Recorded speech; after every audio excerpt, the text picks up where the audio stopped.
बिस्मिल्लाहिर्रहमानिर्रहीम।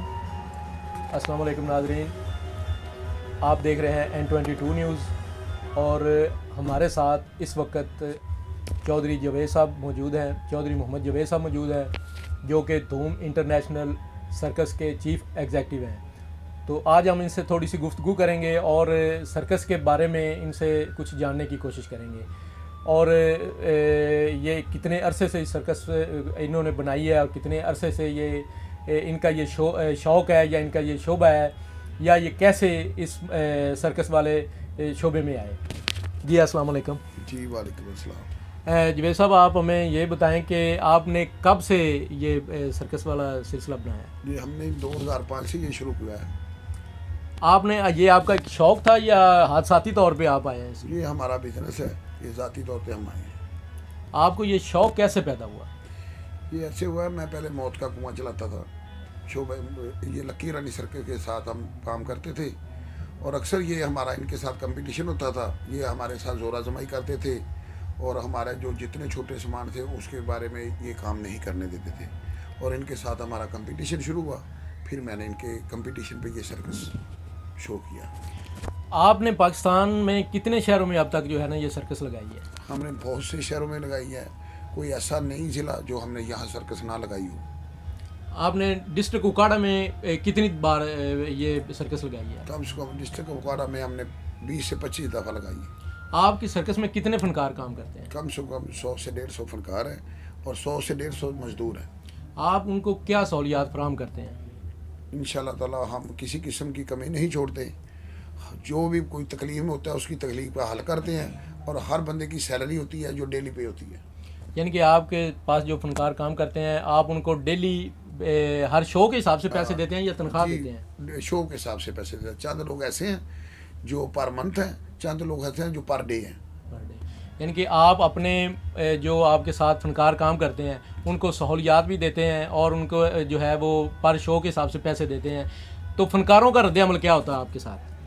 फनकार सारे जो जितने लोग हैं ना पुष्ट बाय पुष्ट काम कर रहे हैं, इनके बड़े काम कर रहे हैं। अब इनके यहाँ ये रहते हैं, यहाँ ये खाते हैं, यहाँ ये सोते हैं और ये टीम वर्क चल रहा है। इनका जो माँ बाप काम कर रहा था अब उनकी फैमिली काम कर रही है, उनके बच्चे कर रहे हैं, आगे उनके बच्चे कर रहे हैं। इसको हम कहते हैं पुष्ट बाय पुष्ट। जी नाज़रीन, इस वक्त हम एक और धूम सर्कस के कैंप में मौजूद हैं। हमारे साथ कुछ फनकार मौजूद हैं। इनसे हम जानते हैं कि ये अपना कौन सा एक्ट करते हैं और इनको किस किस एक्ट में जो है ना अबूर हासिल है और इनका ट्रेनर जो है वो कौन है और इनके शागिर्द कौन है। आज एक दिलचस्प बात जो है ना वो आपको बताने चले हैं। तो सबसे पहले हम जानना चाहते हैं कि सर आपका नाम क्या है? जी अस्सलाम वालेकुम, मेरा नाम सरफराज अली है। आप कब से सर्कस के शोबे में हैं? तकरीबन कमोबेश 40 साल हो गए मेरे को काम करते हुए और मेरे वालिद साहब भी सर्कस आर्टिस्ट थे। फिर बड़े भाई आए, फिर उनसे छोटे भाई आए, फिर मैं आया। यानी कि आप एक अरसे से एक ख़ानदान के तौर पे आप मेरे बाप दादा का काम है सर्कस। और आपके जो बच्चे हैं जी तो वो भी सर्कस में आएंगे? जी मेरे बच्चे ऑलरेडी काम कर रहे हैं, अभी कर रहे हैं सर्कस में काम?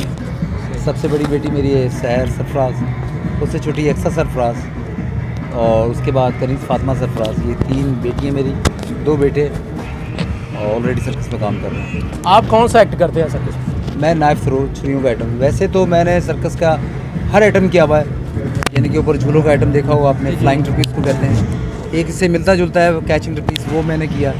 फिर उसके बाद मैंने वो लिपिन बोर्ड होता है जो लड़का फट्टे के ऊपर जंप मारता है और वो हवा में कलाबाजी खा के कंधों पे कैच होता है, वो किया। फिर उसके बाद मैजिक किया। सर्कस के काफ़ी यानी कि आइटम मेरे को आते हैं। आपने अपने जैसे कि आपने बताया कि आपकी औलाद जो है यानी कि आपकी बेटियां हैं उनको आपने इस शोबे में लाया है और उनको आपने सिखाया है, तो आपने उन्हें क्या क्या सिखाया है? अपने बच्चों को मैंने, वैसे तो बात तो ये कि जो मैं कर रहा हूँ मेरे बच्चे भी करेंगे, लेकिन फ़िलहाल मैंने इन बच्चों को वायर का आइटम सिखाया है। वॉकिंग वायर है, तार के ऊपर चलना, दुनिया की छोटी साइकिल, दुनिया की तकरीबन छोटी साइकिल तार पर चलने चाहिए, यानी कि मेरी बेटी चलाती है। ऊपर बड़ी साइकिल भी चलाती है और उसके बाद रिंग ट्रपीज़ से ऊपर फ़ज़ाई झूला वो और हॉलोप्स, 1 पहिए वाली साइकिलें और बहुत सारे आइटम मैंने इनको सिखाए। अच्छा आप बताएं जी, आप कौन सा आइटम करते हैं? मैं साइकिलिस्ट आर्टिस्ट हूँ और मैं वॉक इन वायर भी कर लेती हूँ। और क्या नाम है, होला हॉप्स। कौन सी साइकिल चलाते हैं? मैं दुनिया की सबसे छोटी साइकिल आपके चलाती पास हूँ। मौजूद है वो साइकिल? जी जी, आप हमें हमारे नाज़रीन को दिखा सकते हैं? जी ज़रूर। हसन वो साइकिल पकड़े। जी, हम आपको जो है ना दुनिया की जो सबसे छोटी साइकिल है ना वो दिखाने जा रहे हैं जो ये चलाती हैं। तो ये देखें, ये सबसे छोटी साइकिल है। ये साइकिल है। तो आप इसको कैसे हैंडल करती हैं? मैं इसको हैंडल कर लेती हूँ क्योंकि मैंने हाल ही में इस एक्ट को सीखा है। ये ज़मीन पे ही चलाती हैं ये या कि ज़मीन पे चलती है ये साइकिल? जी ये एक साइकिल तो वो होती है ना जो एक रस्सी पे चलती है? जी वो भी है। मेरी सिस्टर चलाती है और ये मैंने हाल ही में यानी कि सीखा एक है। आपकी सिस्टर और भी है जो ये मेरी सिस्टर है, वो वायर पे साइकिल चलाती है, सबसे दुनिया की सबसे छोटी साइकिल चलाती है। वो भी आपको दिखाते हैं। वो ये साइकिल है। सही, ये वो साइकिल है, यानी कि ये भी सबसे छोटी साइकिल है और ये रस्से पे चलती है। ये वायर पे चलती है और ये ग्राउंड। अच्छा, इसके अलावा एक और है साइकिल, एक पहिए वाली। वो साइकिल ये है जो तार के ऊपर चलती है। सही, ये भी तार के ऊपर चलती है। ये एक्ट कौन करता है? ये मेरी छोटी बेटी चलाती है। यानी कि इनके अलावा भी आपकी एक बेटी है? वो ये 2 बेटी है ना। जी जी, ये 2। सही। अच्छा, आप बताएं हमें, आप कौन सा एक्ट करते हैं? मेरे मल्टीप्लाई एक्ट है जिसमें मेरा रेंज पीस आ जाता है, हॉलो हॉप आ जाते हैं और वायर का आइटम आ जाता है। जो अभी साइकिल दिखाई है वो मैं ही चलाती सही। हूँ। तार पर साइकिल मैं चलाती हूँ। सही, यानी कि तार वाली जो साइकिल है वो आप चलाती हैं। अच्छा, आपको जो मुश्किलात पेश आती हैं, कभी आपने महसूस किया है कि ये हम कैसा एक काम करते हैं अपने घर से बाहर, ये इन कैंपों में रहना और जगह जगह पे जाना, क्या फील करते हैं? हाँ, हम लोग काफ़ी अरसे से काम करते आ रहे हैं तो हम लोगों को इसमें कोई दिक्कत नहीं होती। बाकी सर्दी गर्मी होती है, लेकिन ये है कि गवर्नमेंट से हम लोगों को यही है मैसेज देना था कि अगर वो जो परमिशन जो हम लोग करवाते हैं, अगर इसमें कोई दिक्कत ना हो तो हम लोगों का कंटिन्यू काम चले तो हमें ज़्यादा आसानी होती है। क्योंकि कंटिन्यू काम चलता रहे, काम ना चले तो हम लोग बोर होने लग जाते हैं कि आपने तालीम भी हासिल की? जी अल्हम्दुलिल्लाह, मैंने फर्स्ट ईयर किया है। तो ये सारे मामले में कैसे आपने फिर वो तालीम हासिल? मैंने ऑनलाइन की ये सारी स्टडी। आपको कोई दिक्कत महसूस हुई कभी इस फील्ड में? ये दिक्कत तो यही है कि सबसे बड़ी बात ये कि फ़नकार जो है ना, फ़नकार का कोई मुल्क नहीं होता। फ़नकार जो है, आर्टिस्ट, वो आवाम का सरमाया होता है। सबसे बड़ी बात ये। दूसरे नंबर पे बात ये, दिक्कत तो हर जगह पर मौजूद है, कदम कदम पर दिक्कत है। बस मेरी ये गुजारिश है कि गवर्नमेंट हमें अच्छी तरह प्रोवाइड करें, यानी कि हमें परमिशन ईजी मिल जाए, हमें ग्राउंड अच्छा मिलना चाहिए। और दूसरी बात ये कि हुकूमत, बस यही मैसेज है कि हुकूमत हमारा साथ दे तो हम अपने काम को बहुत आगे ले जा सकते हैं, इंटरनेशनल लेवल तक हम जा सकते हैं, बल्कि उनसे भी अच्छा करके दिखा सकते हैं अगर हुकूमत चाहे तो। जी नाज़रीन, आपने जाना कि अगर हुकूमत इन्हें कुछ सहूलियात मुयसर करे तो ये इससे भी ज़्यादा अच्छी परफॉर्मेंस कर सकते हैं, यानी कि इंटरनेशनल जो है ना ये काम कर सकते हैं, बाहर के मुल्कों में भी जा सकते हैं, जिससे पाकिस्तान का नाम रोशन हो सकता है। इसके साथ ही हमें इजाज़त दें। दूसरे अदाकारों के साथ हमारी कुछ गुफ्तगू होगी और उनसे जानेंगे कि उनकी ज़िंदगी कैसे गुजरती है ऐसे माहौल में। शुक्रिया सर, थैंक यू।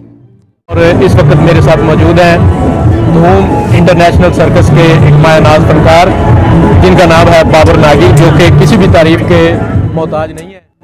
तो आज हमें इनके साथ थोड़ी सी गुफ्तगू करने का मौका मिला, तो हमने ये मौका ज़ाया करना मुनासिब न समझा और हम फ़ौरन इनके पास पहुंच गए कि और इनसे आज हम बात करेंगे कि इनको ये शौक़ कैसे पैदा हुआ है और ये कब से इस शोबे में इनका ये शौक़ है या पैसे की खातिर कर रहे हैं। जी अस्सलाम वालेकुम। वालेकुम सलाम। जी बाबर भाई, आप बताएं कि आप ये सब कब से कर रहे हैं? ये शौक़ तो मेरा बचपन से है और इसके लिए मैंने स्पेशली साउथ अफ्रीका से इसकी तालीम हासिल की थी और उसके बाद फिर पाकिस्तान में इसको परफॉर्म करना शुरू किया, क्योंकि पाकिस्तान में बेसिक स्नेक इन्फॉर्मेशन नहीं है, लोगों को सांपों के बारे में मालूमात नहीं है, अवेयरनेस नहीं है कि सांप किस लिए है। या में सिर्फ सांपों के बारे में एक खौफ पैदा किया गया इंसान के दिल में कि सांप सिर्फ जान लेते हैं, इंसान के दुश्मन है, लेकिन ऐसा बिल्कुल नहीं है। 75% स्नेक्स जो है वो नॉन वेनमस होते हैं, जिनमें जहर होता ही नहीं है। और जो 25% सांप वेनमस है उनमें से भी एशिया में से अगर पाकिस्तान को चूज़ करें तो पाकिस्तान में 4 सांप है जहरीले जो, और वो भी बहुत कम मकदार में।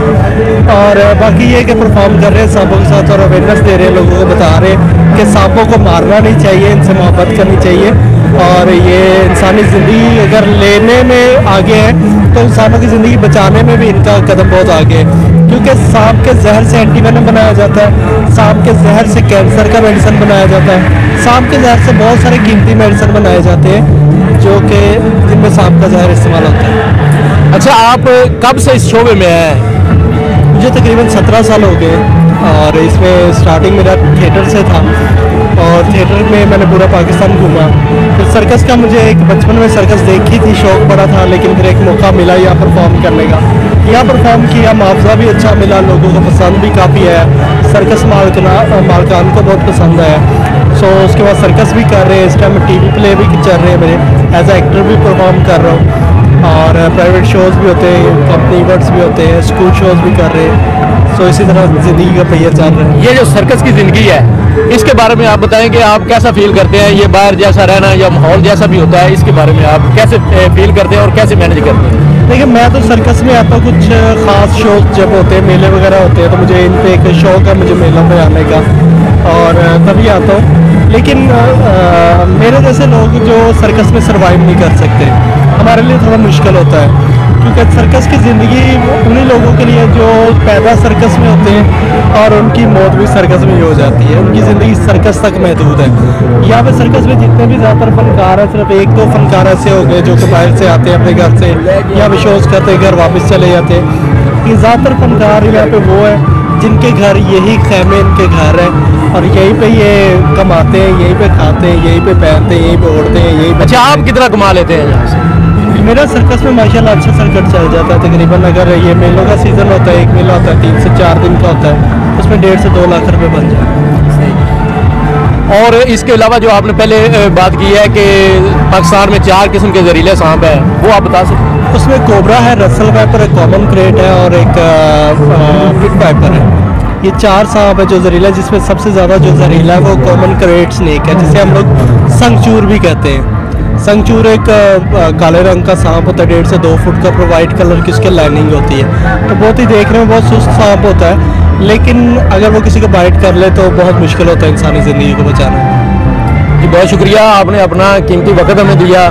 तो नाज़रीन, आपने जाना कि सांपों की जो इकसाम है उनमें से 4 जो हैं वो जहरीली होती हैं, जो कि नुकसानदेह होती हैं, तो बाकी जो हैं वो इतनी ज़्यादा ख़तरनाक नहीं होती। और इनका ये भी कहना था कि सांपों को मारना, जो जहरीले नहीं हैं उनको मारना नहीं चाहिए। तो इसके साथ ही हमें इजाज़त दें। बहुत शुक्रिया बाबर साहब आपका, थैंक यू।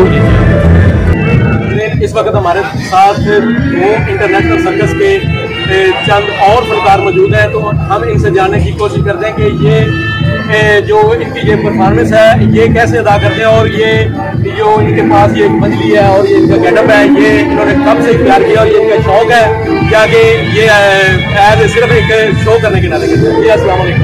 जी, वालेकुम अस्सलाम भाई जी। अच्छा, सर पंजाबी की गल्लां करदे जी? मैं जी पेंडू बंदा जी, आपको कर ले। अच्छा सर, तुसी जेड़ा गेटअप बनाया है ये परफॉर्मेंस इस तरीके नाल करदे जी? ते ਤੁਹਾਡਾ ਉੱਥੇ ਕੀ ਹੁੰਦਾ ਹੈ ਗੈਟਅਪ ਦੇ ਹਿਸਾਬ ਨਾਲ ਉੱਥੇ ਕੀ ਤੁਸੀਂ ਕਰਦੇ ਜਾ ਕੇ? ਕੁਝ ਵੀ ਨਹੀਂ ਜੀ, ਬਸ ਮਜ਼ਾ ਹੀ ਗੱਲਾਂ ਇੱਕ ਦੋ ਕਰਨੇ ਲੋਕੀ ਹੱਸ ਪਾਉਂਦੀ ਹੱਸ ਕੀ ਗੱਲਾਂ ਕਰਦੇ ਜੀ ਤੁਸੀਂ ਉੱਥੇ ਜਾ ਕੇ ਜਿੱਥੇ ਲੋਕੀ ਹੱਸਦੇ ਨੇ? ਸਾਨੂੰ ਵੀ ਦੋ ਗੱਲਾਂ ਸੁਣਾ ਦਿਓ। ਇੱਥੋਂ ਲੱਤਾਂ ਕੰਪਨੀ ਵੀ ਲੋਕ ਤੇ ਹੱਥ ਮਿਲ ਗਏ। ਅੱਛਾ ਜੀ, ਤੁਸੀਂ ਕਦੋਂ ਦੇ ਸਰਕਲ ਵਿੱਚ ਹੈਗੇ ਜੀ? ਤੇ ਇਸ ਦੋਵੇਂ ਇੰਟਰਨੈਸ਼ਨਲ ਦੇ ਵਿੱਚ ਹੀ ਜਾਂ ਕਿਸੇ ਹੋਰ ਸਰਕਲ ਵਿੱਚ ਵੀ ਤੁਸੀਂ? ਤੇ ਤੁਸੀਂ ਇੱਥੇ ਕੀ ਕਰਦੇ ਜੇ ਸਰਕਲ ਵਿੱਚ? ਤੁਹਾਡਾ ਕੀ ਹੈ ਸਿਸਟਮ ਕੰਮ ਕਰਨ ਦਾ ਜਾਂ ਕੀ ਤੁਹਾਡਾ ਗੈਟਅਪ ਹੈ? यानी कि तुसी दोवें इको ही शो दे विच काम करदे जे, इको ही गाने दे परफॉर्मेंस करदे जे? गाने दे करना करदा ते बुला करदा ते बुला। ते कैसा तुसी महसूस करदे जे ये करके शो? बहुत अच्छा लगता है क्योंकि दुनिया की सबसे बड़ा यही स्टेज है, इसके परफॉर्मेंस करने में मजा आता है। ਇਹ ਜਿਹੜਾ ਮਾਹੌਲ ਹੈਗਾ ਇਸ ਮਾਹੌਲ ਦੇ ਵਿੱਚ ਤੁਸੀਂ ਐਡਜਸਟ ਕਰ ਲੈਂਦੇ ਜਾਂਦੇ ਹੋ? हाँ जी, हम एंजॉय करते ਤੁਸੀਂ ਵੀ क्या कर लेते हो?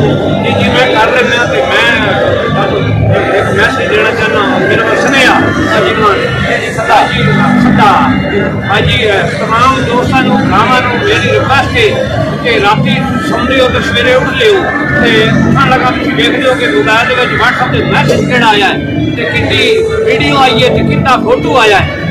कि वेखा तू कहना मेरी मिन्नत ने हाथ जोड़ दे वेखा करो नमाज पढ़ी करो सुबह उठ के व्हाट्सएप पे पुराने बाग पढ़ा करो ताकि इब्तिदा अच्छी हो जाए यानी कि सुबह बखैर जिनको दोनों का नक्शा दो चंगी हो जाए नमाज पढ़ो फजर की पुराने बाग की तिलावत करो भले एक सूरत पढ़ लो एक ही लो तो कपड़ा भी छाड़ लो ये भी सवाल उस बाद व्हाट्सएप देखो फेसबुक का देखो सारी जड़ी जो कर दो वो होता नहीं सपोर्ट सोना होंगे जस जाने कि मेरा शक एक प्रोग्राम करते हैं सर्कस काम करते हैं लेकिन इन्होंने तासरात की ने दीन इस्लाम दीन इस्लाम के नाले इन्होंने लगा दी है तो सानू बड़ी खुशी हुई है कि इन्होंने एक बहुत अच्छा मैसेज दिता है ये को इजाजत जाने तो इजाजत दो तो हाँ जी इजाजत है जी मैं उनकी दुपट्टा है को नहीं तो करामा जी बहुत शुक्रिया जी थैंक यू।